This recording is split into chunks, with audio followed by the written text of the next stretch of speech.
Lovely to see so many people here. Thank you very much. And on behalf of RSPCA, on behalf of RSPCA International and myself, as the external consultant to RSPCA International, welcome and thank you for your time and for your attendance. There's a lot of material to get through here, so it's going to be a rather rapid delivery. In this presentation, I'm going to cover, first of all, the background to what is essentially a 20-plus year programme of us delivering animal welfare education, AWE, across several Asian countries. Then I'm going to focus specifically on an overview of what one of the courses looks like. These courses are typically 3 days duration, not all, but typically 3 days duration, and we deliver those courses in consultation with our professional partners from the host country. For example, our partners in China, who specialize in a project called Ecological Experience Education, EEE. Please feel free to photograph any of the slides, the PowerPoint slides that come up. Please also do credit us as the source according to the usual referencing criteria. But additionally, if anyone would like a copy, especially of the snapshot of the course, which we'll come on to in a little while, then I'll provide a contact detail at the end of the presentation, a contact with Paul, and you can obtain a copy from him. First, how does the animal welfare education programme work? Well, I'm an external consultant to RSPCA, specifically RSPCA International, and many of you already know Paul Littlefair, head of RSPCA International. Together, we design and we deliver AWE courses to educators. These are usually teachers or occasionally educators from NGOs or teacher trainers in universities.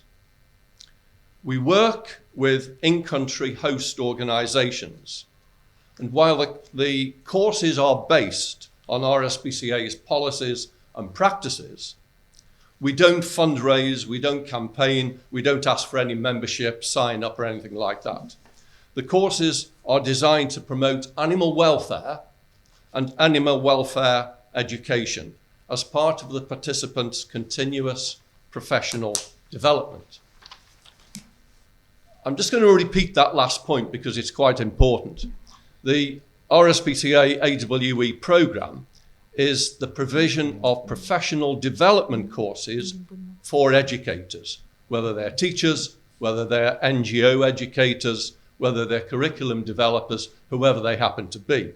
So therefore, we do not produce educational resources directly in this programme, and we do not deliver lessons directly to children. Who does that then? Well, the participants of the courses are teachers. Teachers are the experts in teaching their children in their country. So we leave that job to them once they have attended the course, and hopefully during that attendance and during the course they developed their confidence and their competence to tackle what is often for them a new subject and perhaps a bit of a scary subject too. This photo from a typical course with myself and RSPCA International Senior China Consultant, Lucky Wu Xiahong. They are interactive courses. We use soft toys. We don't have any live animals there, hence why I'm holding that soft toy glove puppet of a chicken.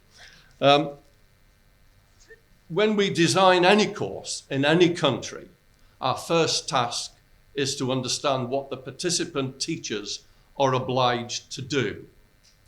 Teachers have to deliver their curriculum, and we in advance look at that curriculum to identify opportunities to introduce animal welfare and animal welfare education. This is an example of part of the Japanese elementary school curriculum. Paul and I were delivering a course in Japan earlier this year. The program of courses has evolved over the last 20 plus years. It's evolved in several Asian countries with a range of in-country hosts. Examples, as you can see here, China, either with JGI Roots and Shoots educators, or more recently with the ecological experience education teachers. Indonesia working with Perforna in Java. Taiwan with East and the Ministry of Education of Taiwan. South Korea with the NGO Kara and their educators, more recently in Japan with JAWS and their educators, and also with some vet students from the local vet school at the University of Tokyo. The remainder of this presentation then is going to focus on our long-term project in China with the ecological experience education hosts and their teachers from schools. It began in 2008, and in the first 4 years, they estimated that in the 31 activities that had been delivered, those activities had reached an advance of 13,000 teachers. And if you think of a cascade model, those teachers typically then go on to teach something like 300,000 plus children. And similarly, by cascading children and their family members and their carers, we're looking at over 1 million. Since 2000, I estimate that the program has involved approximately 18,000 participant educators. The success of these courses lies partly, I believe, in their flexibility. They're flexible according to the participants' needs, to the duration. Not all are 3 days long. Sometimes it's just half a day or 1 day. Obviously, then we have to be flexible over content. There are always some key modules, which you'll see in a moment, but then over a longer period of time, a 3-day course, it allows us to look at some more specific subjects as well. If they're teachers, then the courses are flexible according to what those teachers are teaching, who those teachers are teaching, whether it's early years, kindergarten, primary, secondary, all the way through to higher education students in universities. If they're NGO educators, then we're flexible in order to provide some NGO support. So let's take a look at a typical 3-day course for teachers, the teacher's professional development. This is a course typically delivered as part of the China program. In day 1, we ask a big question. What is animal welfare? What does animal welfare mean? Bearing in mind that these teachers are, they're not necessarily science teachers. Most of them are not. Certainly they're not vets. So they're coming along because they know that animal welfare is important. They just want to develop their competence and competence in order to tackle it educationally. We do this partly by an introduction to RSPCA, come back to that in a moment, but also we work through what we call an animal welfare toolbox. More details in a moment. Day 1, as you'll see on this next photograph, is rather theory-based, a lot of info input, but we're always mindful that the teachers that are sitting there are thinking to themselves, well, that's okay, but how can I actually use this information in my teaching? So we go on then with day 2 and day 3 in order to show how the theory can be practically applied. In day 2, it's a different big question. This time, the question is, what is animal welfare education? And the big focus, as I've just said, is on activities and practical tasks, using suitable resources, avoiding anthropomorphism, and so on. We also try to include, as much as possible, 2 outdoor activities. We demonstrate useful resources, mainly soft toy animals, so that we can emphasize to the teachers, you don't need to use live animals as part of animal welfare education. Lots of opportunities for participants to share ideas. Next one, thank you. to discuss, to work collaboratively in their groups, and to learn from each other. They try out lesson ideas in what is actually a safe space for them, again to boost their confidence and increase their competence. The outdoor activities are especially useful, especially if the teachers are interested in developing links between animal welfare and environmental education, or if they carry out science, thanks very much, science investigations, biology investigations, and so on. Day 3, the main focus is where the teachers present their own animal welfare lesson or activity ideas. Now, they've been working on these ideas over the previous 2 days of the course.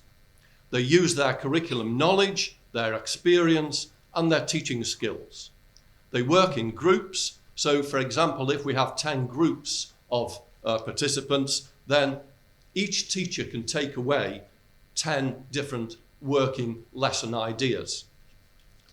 As you can see in the next series of photographs, some of these presentations are really quite imaginative. We run through the resources, but also, as you can see here, the teachers in this particular group wanted to present a story about how birds build their nests and how clever the birds are, and that was the focus of theirs. So they had to go up building a nest themselves as part of the lesson material. And yes, the person in this next photograph is dressed as a tree. As part of that same lesson, they went into a huge amount of craft and imaginative construction for that. The groups can be quite large.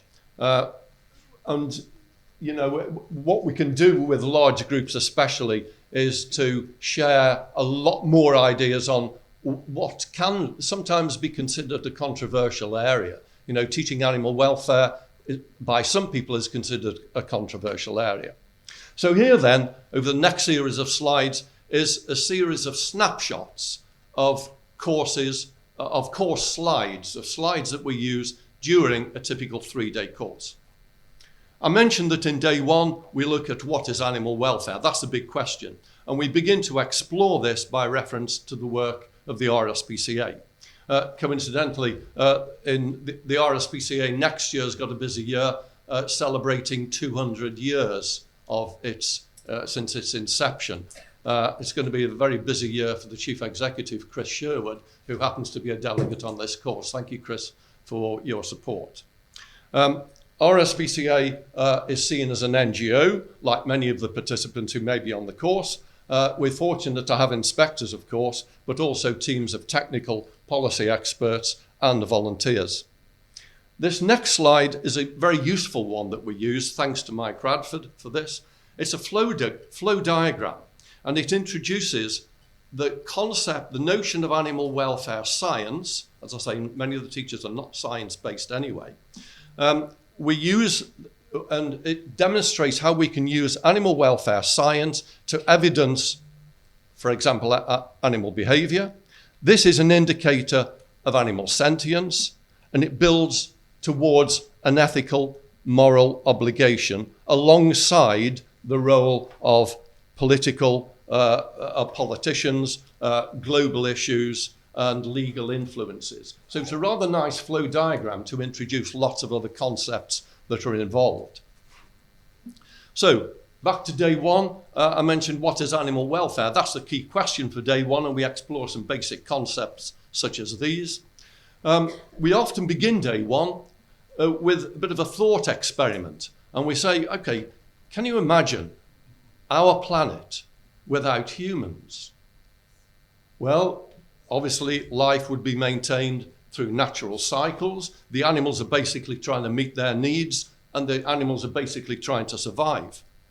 But now add in humans into that mix. Consider the impact that we humans have, especially by the way in which we use other animals. Animal welfare and using animals invokes a range of personal opinions and complex areas of for example, what is meant by moral consideration. There's a lot of discussion going around this particular slide, as you may imagine.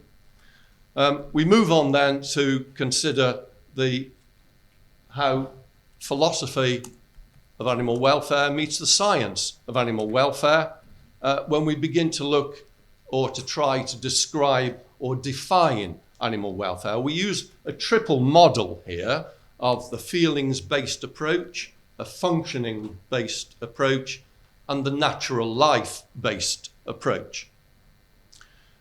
We then use some of those key quotations from leading animal welfarists to introduce the basis of key concepts: welfare, animals' needs, the concept of suffering and pain, and again, reference to further definitions by well-known Professor Don Broom and John Webster. I referred earlier to the animal welfare toolbox. This is useful for those teachers who are non-scientists. Okay, so tool number one here is a consideration of what we mean by animals have needs. Needs we link with the characteristics of living things. Most people are fairly familiar with this from their own school biology lessons. And we link the characteristics of living things to the fact that animals, in order to survive, have got to satisfy those needs according to their particular species. Tool two is a consideration of the animal's optimal natural life. And for this, for example, we compare the life of a farmed pig with that of the behaviour of pigs in the wild. Tool three is the use-abuse scale, and we discuss how different animal welfare issues often lie on a spectrum along this scale, from what may be legitimate use to, unfortunately, as we know too often, ending in abuse and cruelty. We consider then how we as humans use other non-human animals and the effects that these have on their welfare. Tool four is a benefit-harm balance, derived, as many of you know, from the cost-benefit business model. We consider the potential benefits for humans against the actual harm to the animals that are used.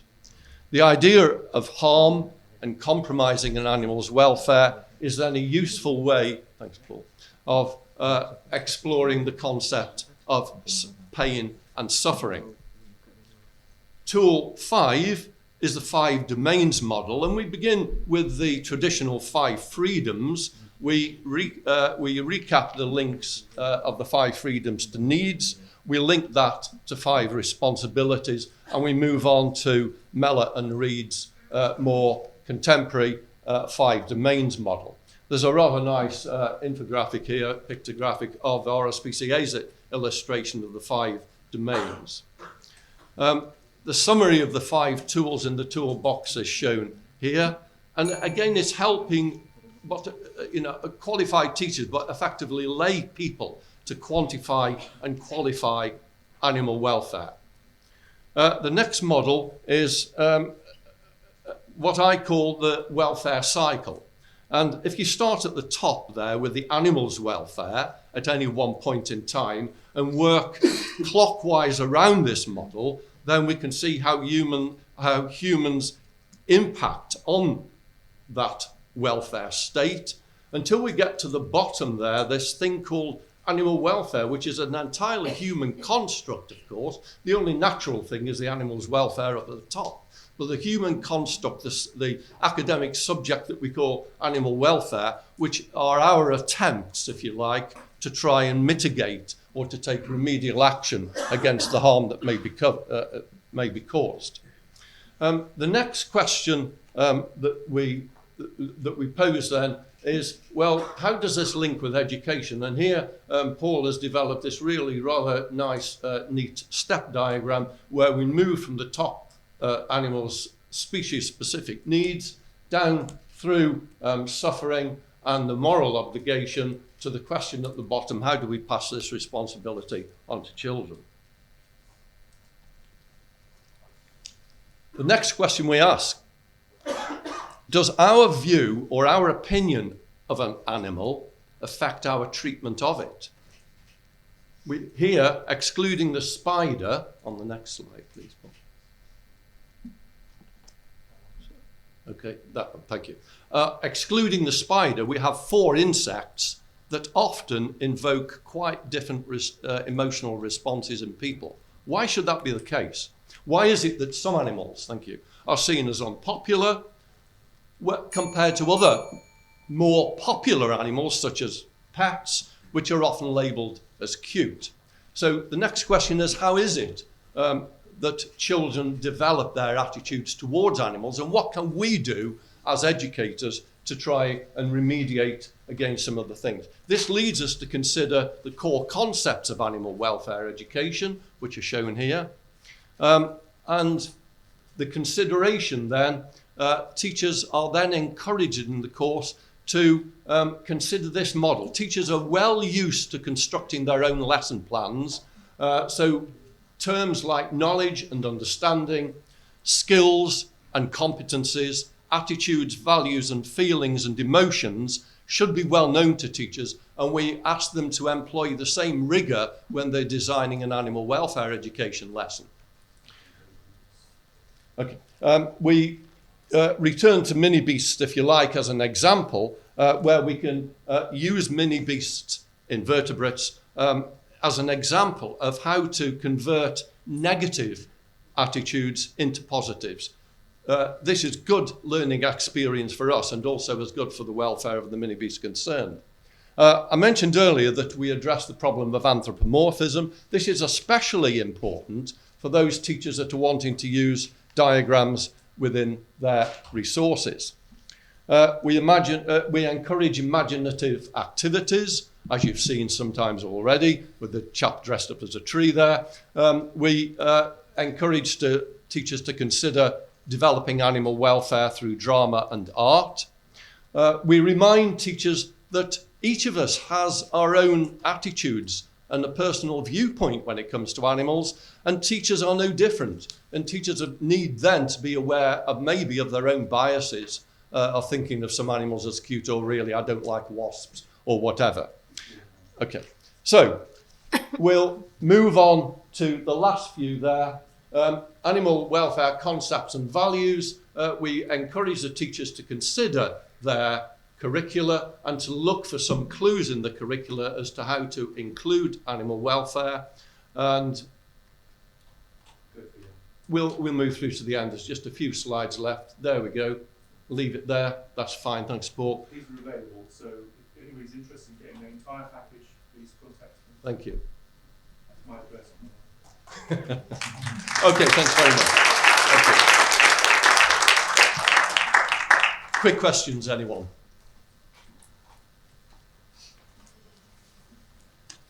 Thank you. How do you approach these organizations, or do these organizations approach you? Very often it's the organisations that are approaching us. Paul, do you want to just enlarge? Yeah, it does depend on the different countries. In almost every case, actually, I would say it's a sort of, we're not so proactive. We've been approached and invited back to collaborate. That's almost in every case it's that way. Sometimes it's a chance meeting. Sometimes it's education officials who are interested in bridging this topic into their existing curriculum. Sometimes it's NGO partners who are very interested in sharing material and that sort of Have you ever been approached by anybody in India? Not for a long, long time. I would like to sort of probably facilitate something on this. We can certainly have a conversation. Yeah, absolutely. Yeah, by all means. Thank you. If there are any other questions, you have the contact details there. Please do contact us. Again, thank you very much for your. Thank you. Thank you very much.